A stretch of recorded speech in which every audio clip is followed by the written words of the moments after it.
This is Mwangaza Prime News with Daisy Paul.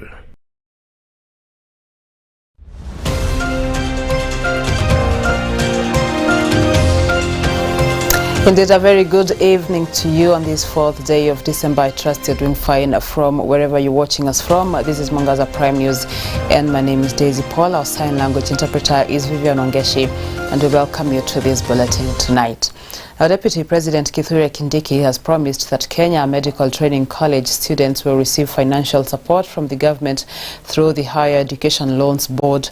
And speaking at Kasarani Stadium during the KMTC graduation ceremony, Kindiki emphasized that the government's plan aims to provide access to funding, recognizing that not every parent can afford to pay for education at the institution.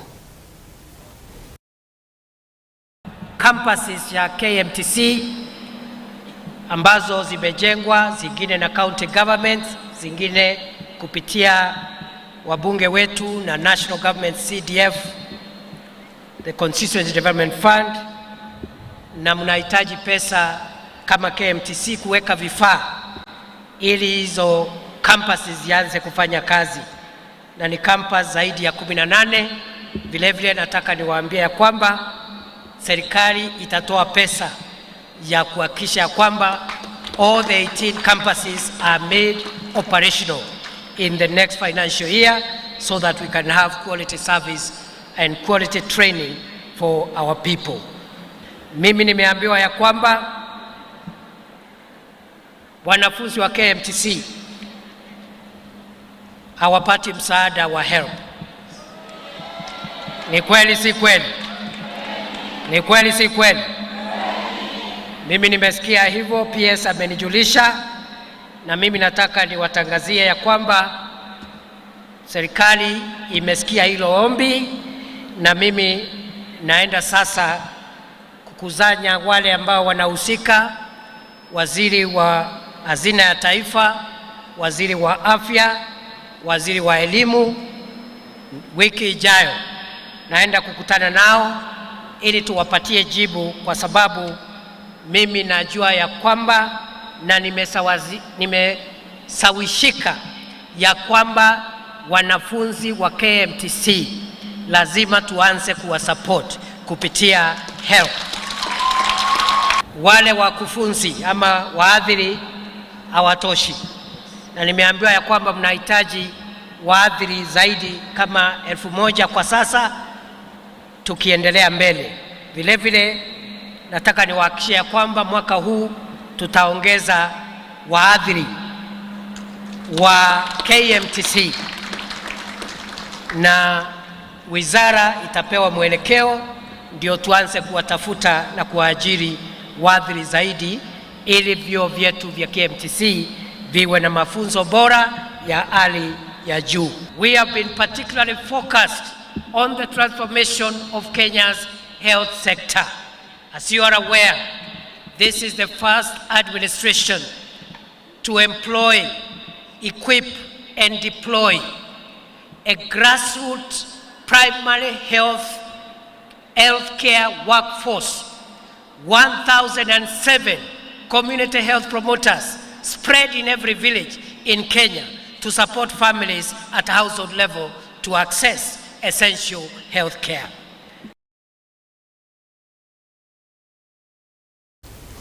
County governments have been urged to remove levies and taxes for people living with disabilities to help them improve their livelihoods. And speaking in Mukurweini, Nyeri County, Member of Parliament Rahab Mukami said that scrapping such charges would enable persons living with disabilities to uplift themselves economically by engaging in small businesses. She also called on the Independent Electoral and Boundaries Commission, IEBC, to ensure that people living with disabilities are provided with voter registration services. Treating all the people with disability in Kenya through the SHA program free of charge. When this program was made, as a person I was convinced that I should add my contributions from 1,700 shillings to 38,000 shillings per month so that the government can be able to take care of the disabled, the vulnerable, and the people who are poor in the society. I'm very disappointed that this money has not seen or has not been used to do that work. As we talk today, the people with disability are actually being asked to pay a full 1 year to be treated in the hospitals. We have people who need catheters, we have people who need medical services, we have people who need drugs, we have people of disability who need so much attention in hospitals. But as we talk today, they continue to pay for those services, and many of them are suffering under this program that is called SHA. And that is where I want to ask the government, can you release our money? The money that we are paying through our payslips, the money that we are paying through our noses to help the poor and vulnerable in the society. Can you release that money to that group of people? And we want to ask the government to make sure that people are treated in the hospitals, those who are vulnerable. And when I say people with disability, I also mean those people who are vulnerable, those people who are so poor, people who are in the lower cadres of our society. Can they be treated as the promise had been made earlier on when this program was starting? Kuna Disability Act yenye ilikuwa ya bill ya county government, of which wanatakana they waive taxes and they waive levies for people living with disability. And I would urge Nyeri County ianze ikuwe ndio mfano ya all the other counties, and I know governor is going to do that. Let's do that for our people. Unajua ni kujipata walijipata wakiwa na disability. So let's waive those taxes, we waive levies so that we are able to empower them and they are able to continue with their life. Remember, majority of them are parents na wako na watoto. Kwa hivyo if we do that, they will be able to do their small businesses, and I'm going to continue empowering, because in my GAF I normally give money for empowerment. So when they come, I give them money, let them do business without levies and taxes.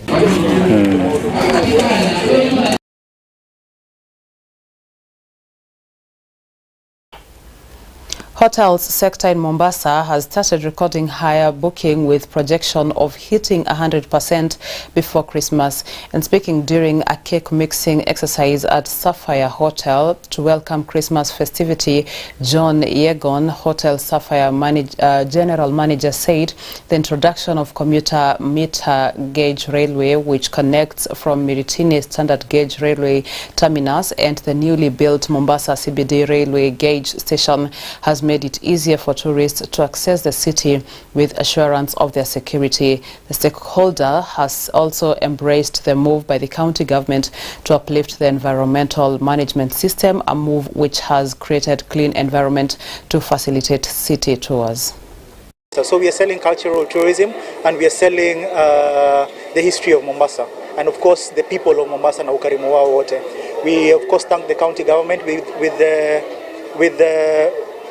the meter gauge railway, the commuter railway. It has enhanced even the security within the city of Mombasa. I must also commend the Ministry of Environment for Mombasa County. The cities are much cleaner than they were in the past. So this makes it much easier for us to do city tours with our guests within Mombasa. We have also surrounded ourselves with the reputation of having entertainment, which the town is missing out on. And so that has also really helped bring attention to our hotel. When we say Mombasa received 2.5 million international travelers and only 8% were able to come directly, that tells you something, that our Mombasa International Airport was underutilized. Now getting direct flight, meaning we are getting more visitors, not only to Kenya, but to Mombasa directly. And when we talk about entry to Mombasa, means entry to Jumuiya counties.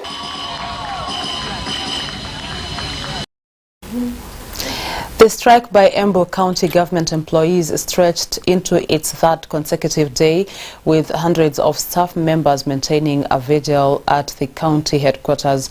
They have vowed not to return to work until long-standing grievances over low wages, stalled promotions and unremitted statutory deductions are fully addressed. The workers accused the county administration of fostering a difficult working environment.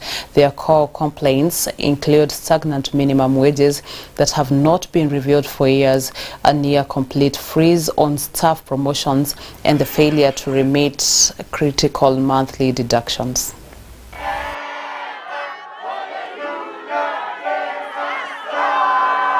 Tumekuwa na magombano na serikali county government ya Embu kwa muda kutoka mwaka jana, tukaelewana mambo mingi sana, tukaandikana, tukaweka senatories, but serikali imekuwa tu inapiga chenga, haishughulikii mfanyikazi wa chini.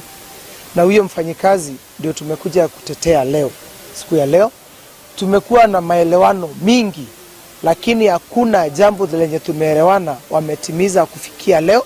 Maelewano ya mwisho ilikuwa wao wametimiza kila kitu kufikia tarehe 1 Julai 2025. Kwa sasa mfanyikazi anaendelea kuumia. This issue started last year, a year ago, when cashiers are earning below minimum wage. There are those people that are on contract that are earning a quarter of what their respective on permanent and pensionable should be earning, and what the guidelines of SRC provide that they should be earning.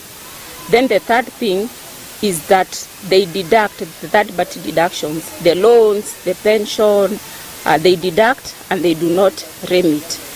We sat down after last year, we formed a bipartisan committee. I was among the member of the bipartisan committee, which comprised of the government side and the union side. We sat down for, I think it was 3 months, and came up with a clear budget of how and what was to be done. And we agreed that that would be put in this year financial budget, so which started in July. So when July came, we asked again. There is this agreement that we have done, and the last thing that was to happen on 1st July 2025. So what is happening? Our workers are receiving, some of them 7,000, 10,000, which is under minimum wage. We wanted the county government to raise that money to a minimum wage. We agreed with the government. By this time, the process should have started. We also agreed on promotion of those who are specialists, that they be placed on the rightful job groups. We also agreed that those people who have stayed for long without promotion, their promotion process should start. We also agreed those people who are employed 2017 and 2018 on contract basis, they should be absorbed permanent and pensionable. All those processes, including others, have not started. That's why these workers are grieved and they're out of their work.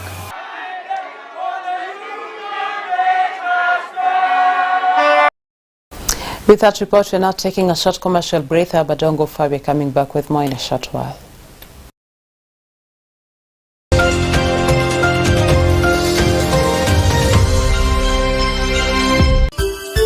Unatazama Mwangaza TV, tumaini lako. Is your home ready for an upgrade? Tired of furniture that's just ordinary? Welcome to Grandmark Furniture Hub, where high quality meets visionary design. We craft pieces that transform your space. Imagine sinking into our luxurious ultra comfortable sofa sets, or gathering you or your family around a stunning modern dining table set. Premium beds that scream quality and comfort. Stylish coffee tables, TV stands that elevate your living room. Side cabinets and office furniture that brings warmth and productivity together. From the softest fabrics to flawless hand-finished detail, every item reflects our promise, creativity and beyond, letting your style shine and allowing your furniture to tell your story. Ready to experience the Grandmark difference? Visit our Nairobi Utawala branch at Heritage Plaza or call us through 0710-228-888 or our Kisitown branch at Magoma Peugeot Plaza adjacent to Quickmart and Chiro, or call us via 0797-089-048 or connect with us on all social platforms at Grandmark Furniture Hub. Grandmark Furniture Hub, creativity and beyond.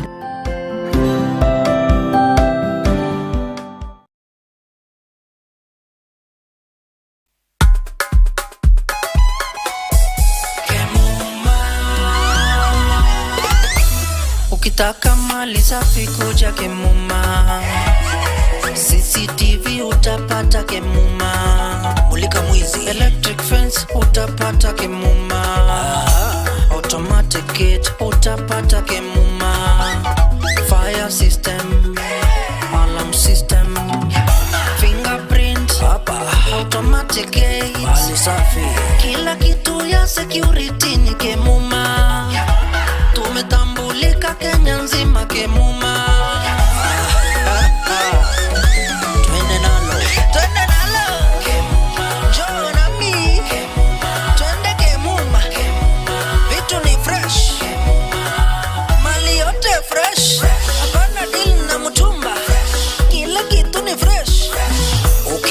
na mali safi. Njoo nami twende Kemuma Engineering System.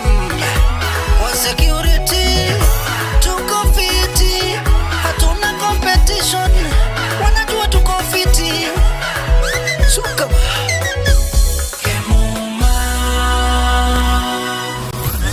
Kemuma Engineering Systems. We mind your security. Wiki jana ndani ya Life Garage. She's a woman who knows the power of her voice, and she is using it to speak up against whether it is evils in the society, to stand up for herself. I went forged business cards. I started looking for companies that I can start doing consultations, and that moment is when I realized, by the way, we limit ourselves so much, because I was afraid and I was looking for someone who can give me an opportunity, but I had to go look for that opportunity. A woman has the sixth sense, and we can pick, we can actually, we can smell a man with money, and we can smell a man who is headed somewhere. I'm desiring, to hang around with them, to smile with them and all that. But for them, they are like, where do we start? I really struggled with that. Wow. And I also tend to think, people also weigh out, nitaenda niaibike. That's the time I realized men fear kukataliwa. Wanaume hawapendi kukataliwa. Tuambie Mihona. Tuambie. They say they would rather not dare than dare and get ashamed. France, the capital city of poison, is found in which continent? Continent is rahisi sana. Kama hii. You agree? You agree. Microphone. Europe. Meaning in Africa. Director. Piga surprise. Ungana na Mihona Kenyanist, kijana mtanakoti, kila siku ya Ijumaa kuanzia saa 8 mchana hadi 11 jioni, na marudio ni kila Jumamosi saa 3:30 usiku. Life Garage, where Jesus is made famous. Kumbe hata unanipigia ushafika. Mko vipi? Tuko salama kabisa. Ndio mmeingia saa hizi? Funguo ziko wapi? Una driving license?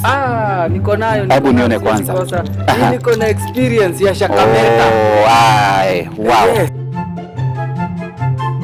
Oti, fungua gate.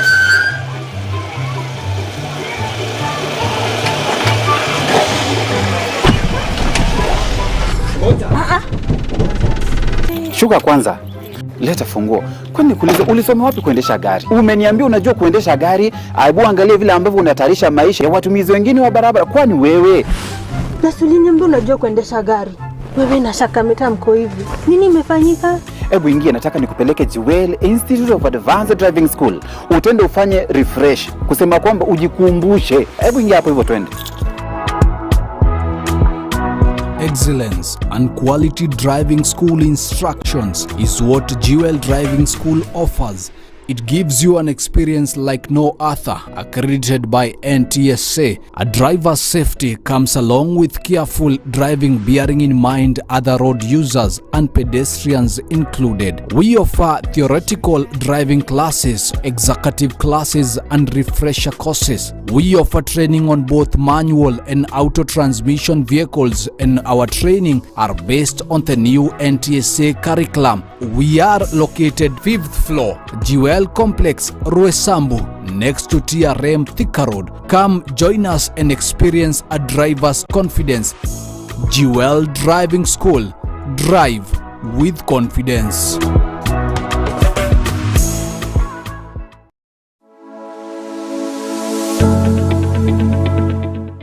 Ukiwa na biashara yako ambayo ungependa imfikie mteja wako vyema na kwa njia sabamba, zungumza nasi kupitia 0758487904, 0758487904.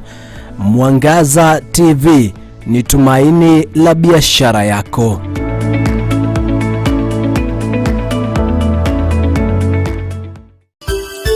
Unatazama Mwangaza TV, tumaini lako.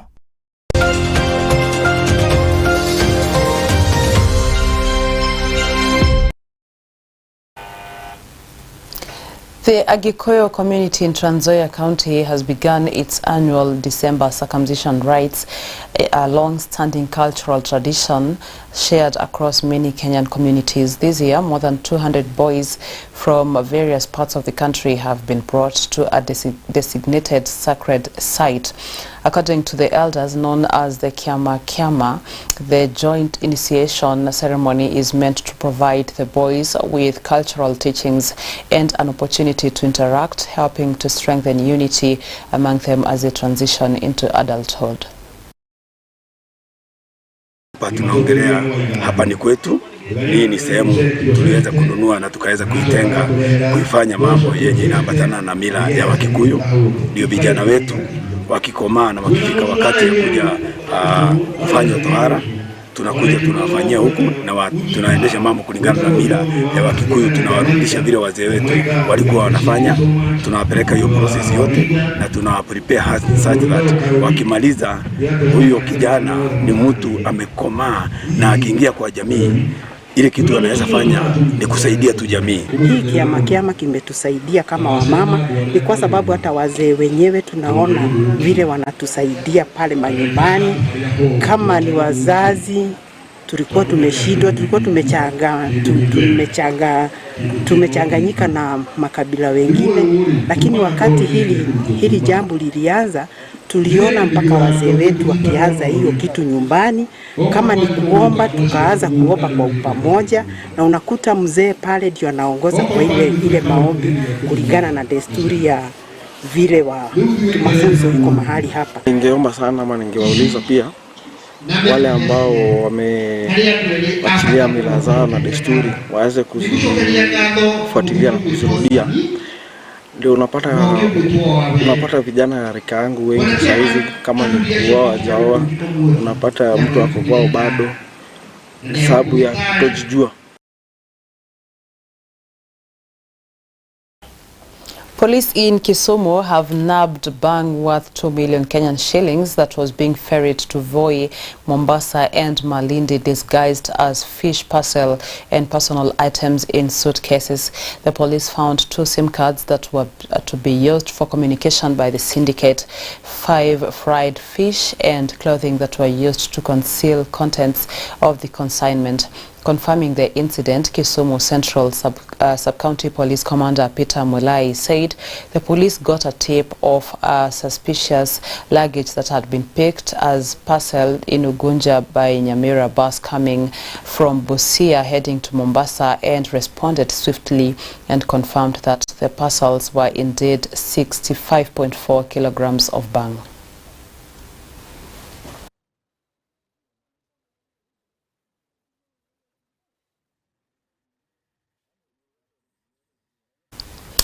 At this point, we now come to a close. Many thanks for staying with us, and thank you to everyone who has made this a success. My name is Daisy Paul, and our sign language interpreter is Vivian Wangeshi. On behalf of the entire team, we wish you a good night.